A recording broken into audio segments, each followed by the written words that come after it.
Now for our book. This book changed my life. I know I've said that before, but this one really did. I've alluded to it in a number of settings, in sermons I've preached that some of you can find online, previous vlogs, the podcast with my wife, interviews where I've been, people ask me, this book changed my life. And the book is called The Leader's Journey. It's got three authors, Jim Herrington, Trisha Taylor, and Robert Creech. I cannot overstate the impact this book has had in my life. I read it 5 years ago, 2019, and it was just free. It's the book we're going to discuss in the book study section of the Telegram group, which we're about to start. If you want to join us for that, you probably should join the Telegram group. We'll be having a synchronous book study, meaning there'll be some Zoom or Google Meets and people can join in. But even if you don't make it to that one, we'll record my part of the discussion so you can play it and discuss the questions yourself, or even use it in a group or on your own, whatever group you're leading or people you're walking through this with.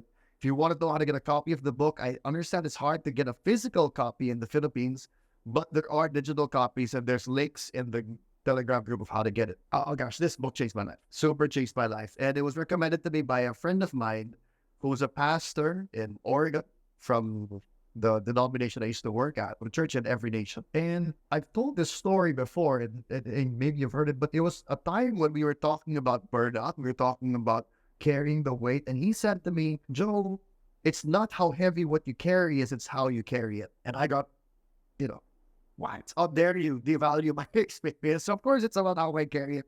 And he said, no, you've got to look into yourself and what part you're playing in this dynamic of burnout you feel.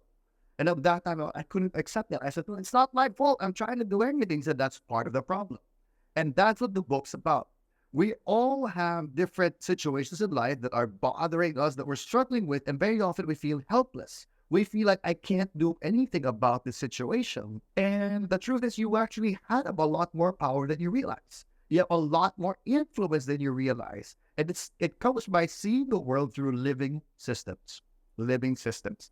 And what he means by that is that when you talk about living systems, then, sometimes you'll take tests, like this is my personality, these are the strengths I have, this is my birth order. But living systems say that, what determines our actions more, it's not so much our personality, but the relationships we're in, especially the early relationships we have, the first formation relationships we have. And this is why you'll notice that maybe you are working or you're in college and you're very accomplished or whatever you are in college. But when you go back to childhood relationships, your family, your grade school classmates, why do we revert to old roles? Maybe you're a student council president in college, but you go back to your family and you're the butt of the jokes again, right? So why did that happen? I was here in college and now I'm back to this role.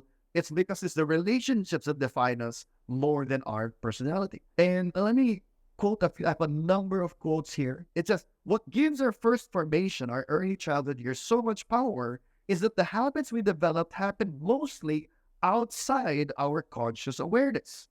As children, our brains have not yet fully developed the capacity to think abstractly.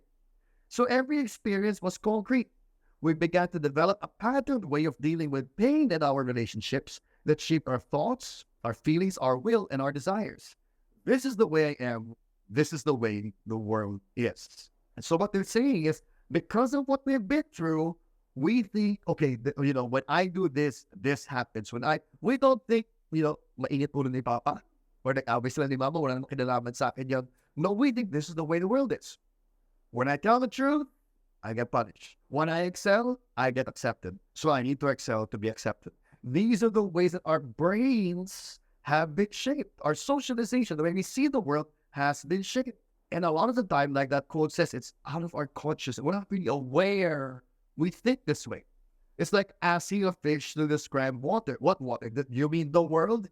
You mean everything around me? Because that's just the water we swim in. And so to be a leader or just a healthy member of society or a believer who does the will of God, we need to be aware of these forces moving in us, the current of that water, the temperature of the water, the chemical makeup of that water, and how it's affecting us and causing us to affect others that way. In this book, the definition they have of a leader is someone who knows the right thing to do, but can do it. How many times has that happened to us? We know what the right thing to do is, if we don't do it. We can't do it. You been there? I know I wasn't supposed to shout at my son. Why did I do it? I know I was supposed to read my Bible. Why did I read my Bible? I know I was supposed to be more. Why did I do it? Because realities we've accepted are holding us back from doing what we know the right thing to do is. Another quote from the book.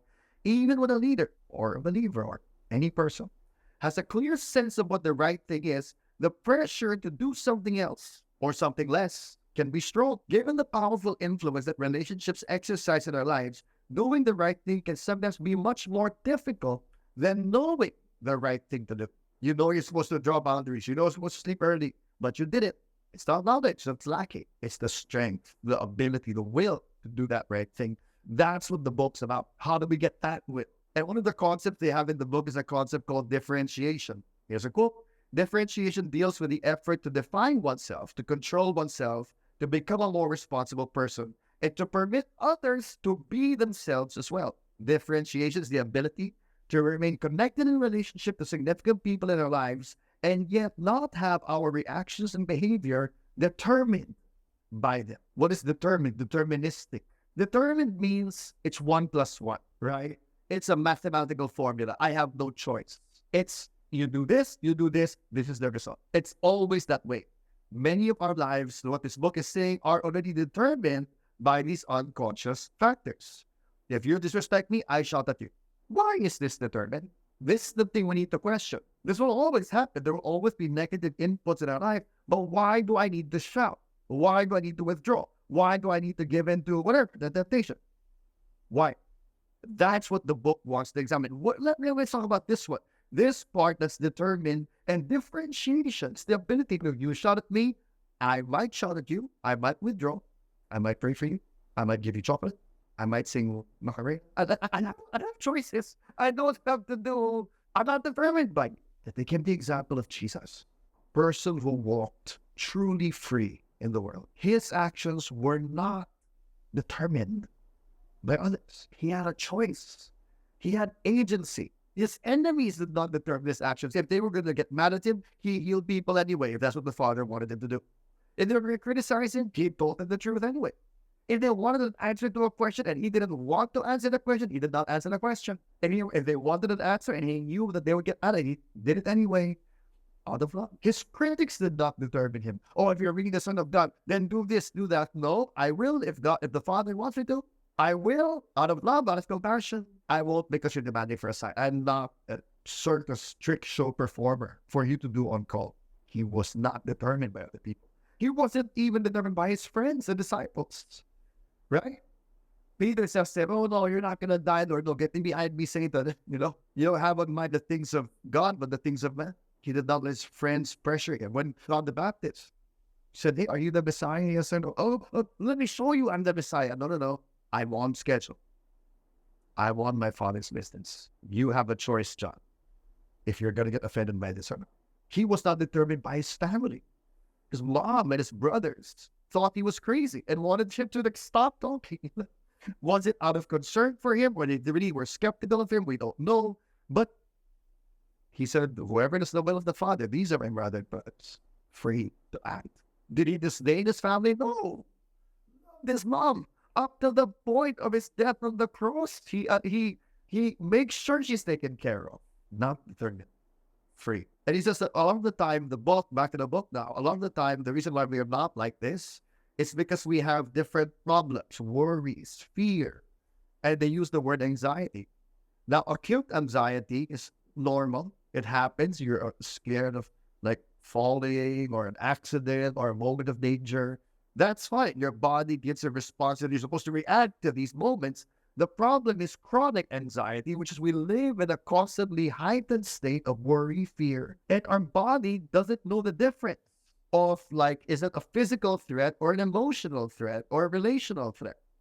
So a physical threat, absolutely, run away, adrenaline, jump out of the way, respond. But emotional threats, like worrying about money late at night or stressing about what someone said to you, these don't require physical responses. You can't run away from that. And then your body is still responding as if it is. And that's what makes us sick, robs us of sleep. It's terrible for our health. Here's what it says. Once chronic anxiety hits the system, We live in a heightened chemical state, naturally occurring chemicals that are supposed to be saving our lives the way God designed it to be are now causing bad health to us because we're worried. Live in a heightened chemical state of anxiety that prevents us from functioning at our best and sets us up to escalate additional symptoms of one sort or another. Does not put you in a bad place. It doesn't. You're going to do something you regret. You're not going to make your life easier. Yesterday, I went for a checkup in the hospital. And as I was leaving, they said, oh, we need to go to the parking booth. We don't have those parking anymore. You have to pay. Okay, I go to the parking booth. I go to the parking booth. May cashless payment po ba kayo? Wala po. Wala Gcash, wala card, wala. Kailangan cash talaga. I go to 6 different ATMs. All of them are down. I go to the actual bank, still down. And this is so inconvenient. I'm so mad. And yung message yung Pilipinas eh.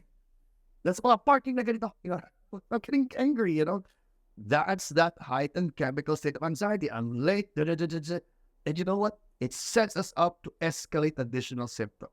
I was about to post on Facebook, this is what's wrong with the parking. Would that have helped me? Would that have helped the country? No, I stopped. Lord, I'm so irritated. And Lord, I just realized I'm so immature. I'm so immature that there's corruption in the Philippines, there's systemic poverty, there's rampant celebrated sexual immorality, there's substance addiction, there's families splitting apart, and I'm angry. The parkings don't have traffic lanes. This is what I'm mad about. Ay, naku, Lord, help me na lang. And I sat there, and I thought, I said, I don't know what to do. I don't know how many hours I'm going to be here. Do I wait for the banking system to settle? Thankfully, a solution presented itself. I went to one of the vendors in the food areas near that hospital, and I said to the cashier, Kuya, may bigyan kita ng 150, may 100 ka dyan, may Gcash ka. He gave me 100 pesos, I was able to get. Praise God. Oh, now, that heightened chemical state of anxiety is not producing this. And that's the problem. What they show in this book is that a lot of the time it's actually repetitive. Paulit-ulit na lang. It's like a sitcom. It's like a sitcom where, okay, we have the drama and then we do it again. You can always predict what's going to happen because these characters are similar and they do the same joke over and over again. I'm willing to bet that these places in your life where you have tension in relationships, they're repetitive. A discussion with your mom, with your spouse, with your kids, with your sister, with your parent. Paulit-ulit na lang.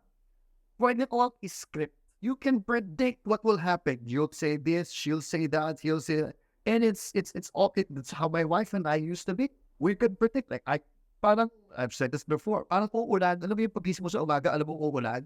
Gawin na ako. Gumagising ako, pag-away kami ni Carla. Parang gano'n. Because I'm just stressed. Mukha siyang stressed. May sasabihin na naman to. Isasabihin ko, what's that? Determined na naman. What if you have a choice? Back to the book. Effective leadership comes from someone with enough emotional maturity to call a congregation, family, a friendship, to discern and pursue a shared vision, to remain connected with those who differ with the leader or the majority, and to remain a calm presence when the anxiety rises. Okay, calm.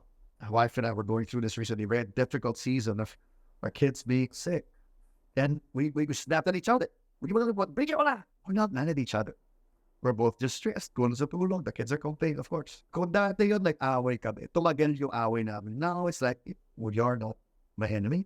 I'm not your enemy. We're both tired. Kalma na. Temperatures go down. Crisis averted.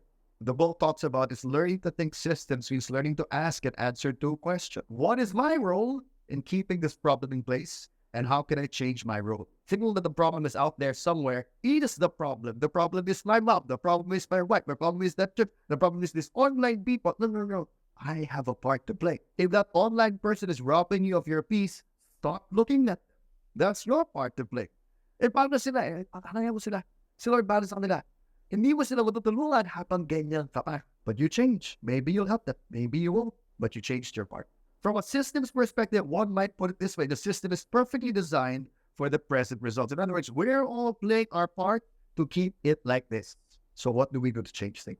Last quote, when any key member of an emotional system can control his own emotional reactiveness, and accurately observe the functioning of the system, including and his part in it. He can avoid counterattacking when he is provoked, and when he can maintain an active relationship with the key members without withdrawing or becoming silent, the entire system will change in a series of predictable steps. Nag-aaway sila. Nagsisigawan na sila. Tinamaan ko na. Oh, magagawin natin dito. Stay, speak, leave, recover. There's a lot of things you can do. You have a lot of options. Maybe I listen to you. Maybe I don't have to take sides. Maybe I let you fight over it. Maybe I choose to love both of you.